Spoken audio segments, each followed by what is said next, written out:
Assalomu alaykum hurmatli obunachilar. Mana Gujit.com haqida bugun ko'z nuri haqida gaplashamiz.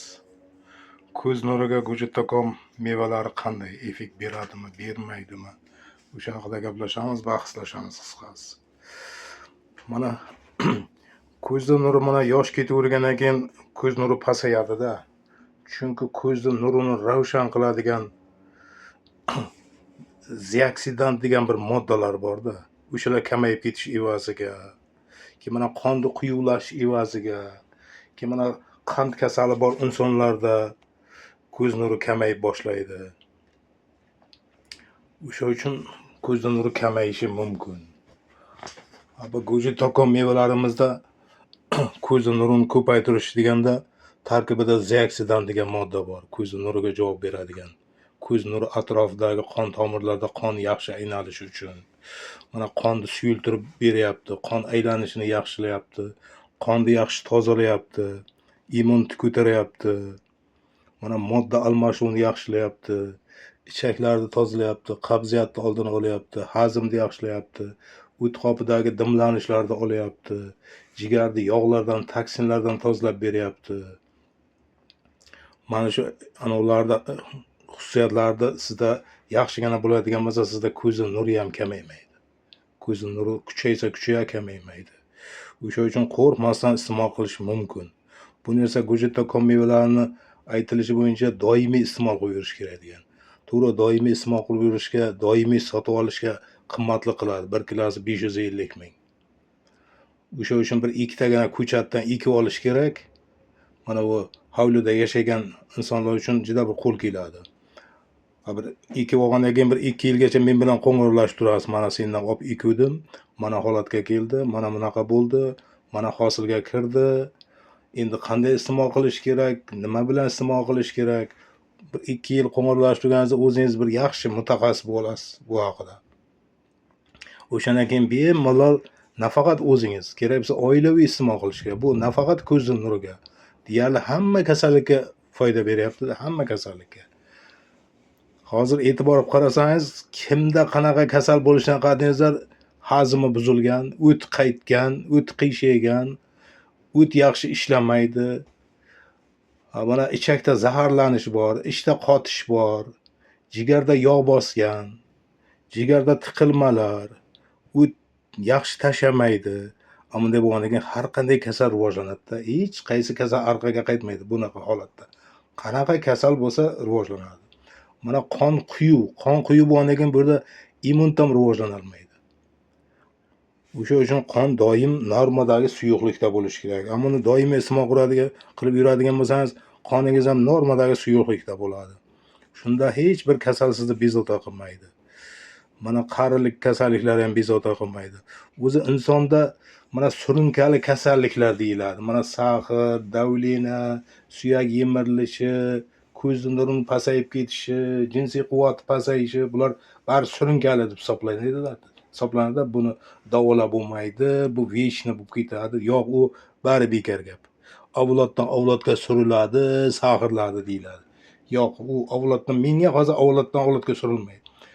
Hech qaysi bir avlodida yo'q insonda ham sag'ir uchraydi. Chunki ichda tiqilish bormi, o'tda dimlanish bo'lyaptimi, ichakda zaharlanish bormi, sag'irga borib qoladi. Modda almashuv buziladi shunda.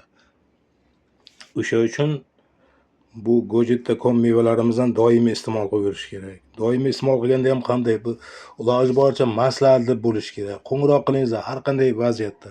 To'g'ri, telefonni ko'p ko'tara olmayman, chunki ishda bo'lgan paytim telefonni umuman ishlata olmayman.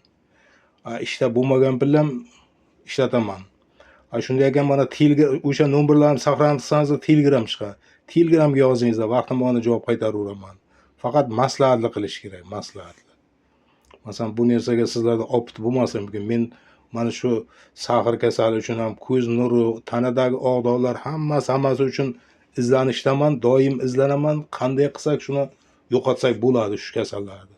Masalan, siz bilmagan narsalarni men bilishim mumkin. O'sha uchun doim qo'ng'iroqlashib, maslahatlashingizlar. Inson tuzalsa bo'ladi, har qanday darddan tuzalsa bo'ladi, har qanday darddan. Faqat kayfiyatni yaxshi qilish kerak. Hech qachon tushkunlikka tushmaslik kerak. har qanday vaziyatda ham kayfiyatni yaxshi ushlab turish kerak. Xursand bo'lib yashashni o'rganish kerak. Keyin mana ovqatlanishda sal anusini qilish kerak. Ovqatlanish madaniyatini o'rganish kerak. Masalan, oq nonni iloji boricha kamaytirish kerak. Butunlay oq nondan chiqib ketsangiz ham bo'laveradi. Oq un ishlatiladigan mahsulotlardan umuman chiqib ketish kerak. Iloji boricha mana meva-chevaga ko'proq e'tibor qaratish kerak. Mana qorin to'yishidan oldin to'xtatish kerak, men to'ydim deb. Qorinni haddan tashqari to'yg'izib yubormaslik kerak. Qorin shu normalligini ovqatlandingizmi, bir 3-4 kun shetib ovqatlaning, o'zi miya ligrabga qiladi. Keyingi safarga siz unday to'yib ovqat yeya olmaysiz. O'zi shu hamisha yegan ovqatingiz miqdori kelyaptimi, o'zi miya komanda qilaveradi, qorni to'ydi, bo'ldi deb. Keyin mana kechki ovqatni ham iloji bo'lsa qarang'i tushdan oldin ovqatlana olish kerak. Kechasiga qolib, qarang'i qolib, yarim kecha 9-10larda umuman ovqatlanmaslik kerak. To'g'ri, qorin och qolib ketadi. 1,5. Och qolib qolgan paytda, o'sha paytda hech bo'lmasa bir iliq suv ichib qo'ying, shu ham uspokoyit qiladi miyani. U miyaga shart emas, ovqat tushdimi, meva tushdimi, iliqroq suv tushdimi, oshqozon komanda beradi, qoringa tushdi bir nima deb. O'zi oshqadim degan fikr yo'qoladi keyin. Yoki meva-cheva yeb qo'yish kerak. Mana tez hazm bo'ladigan, mana olma, shunaqa mevalar. Mana sag'ir kasallarda ko'p meva-cheva to'g'ri kelmaydi. O'shalarda ular sahrga to'g'ri keladigan mevalardan iste'mol qilib qo'yish kerak. Meva-chevalar yaxshida, hazm bo'lishi ham yaxshi. Ham meva-chevada vitamin ko'p bo'ladi. Tana oziqlanadi shu narsalardan. Mana nonni murabbaga qo'shib urib olasiz, undan tana oziqlanmaydi. Faqat qorinni shishirib turishi mumkin, ochqoqni sezdirmay, tak uni foydasi kam. Mana kayfiyatingiz chog' bo'lib, mana ovqatlanish madaniyatini yaxshi o'rganib olsangiz, sizda hech bir kasallik sizga xavf sola olmaydi. Meni bitta orzuyim shu bu insonlarni ximikat dorilardan chiqarish, tabiiy yo'lga qaytarish. Tabiiy giyohlarimiz juda ko'p O'zbekistonda. Jiddiyam ko'p. Har bir dardga davo giyohlar bor. Faqat o'sha giyohlarga qaytish kerak. Giyohlarga qaytish kerak, shuni izlab o'rganib topish kerak, shu o'zingizni agarodingizda yetishtirib oladigan giyohlarga juda ham qiziqish kerak.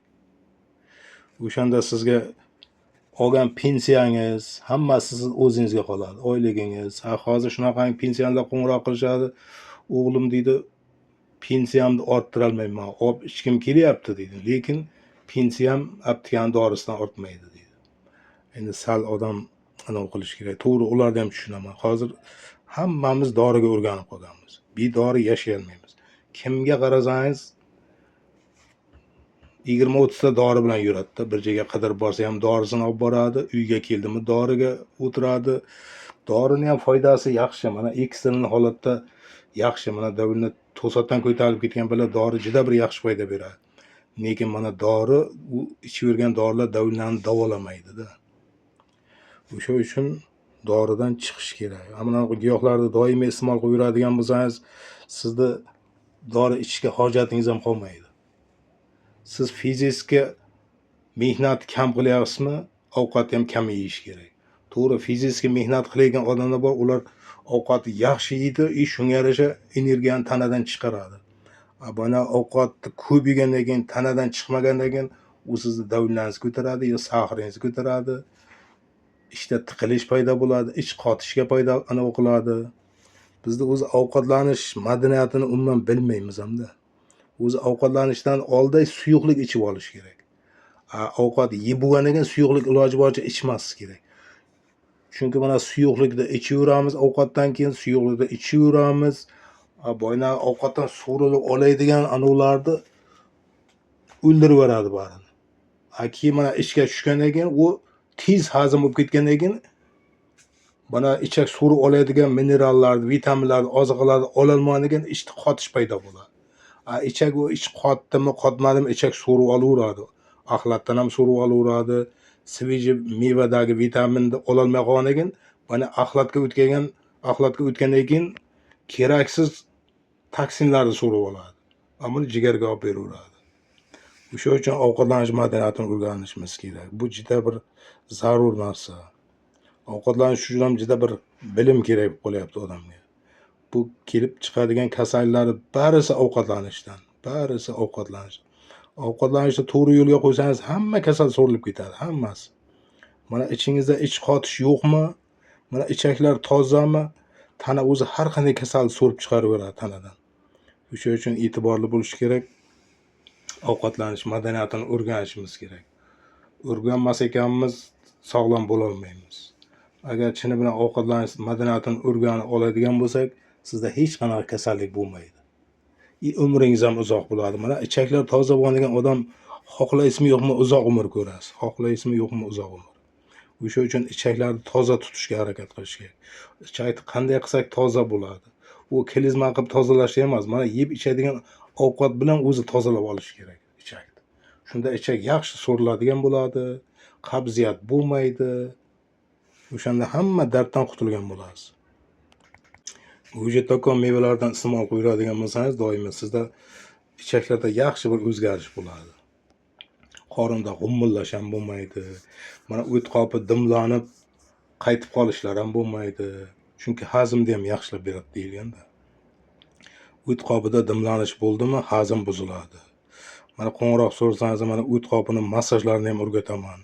Bizlarda endi onlaynda faqat telefon qilib o'rganlar. Men sizni ko'rmayman, yo siz mengacha yetib kelmaysiz. Endi faqat maqsadimiz, mendan mahsulot olyapsizmi, sizni tuzatishim. Tuzatish uchun maslahatli bo'lish kerak. O'sha o't qopini massajlari bor. Masalan, men shuni bilaman, uni har kim ham bilmasligi mumkin oddiy fuqaro. Lekin o'shalarni ham vaqti bilan bajarib borsangiz, sizda deyarli hech bir kasallik qolmaydi. O'sha uchun iltimos qo'ng'iroq qilingizlar, maslahatlashingizlar, Telegramda yozingizlar.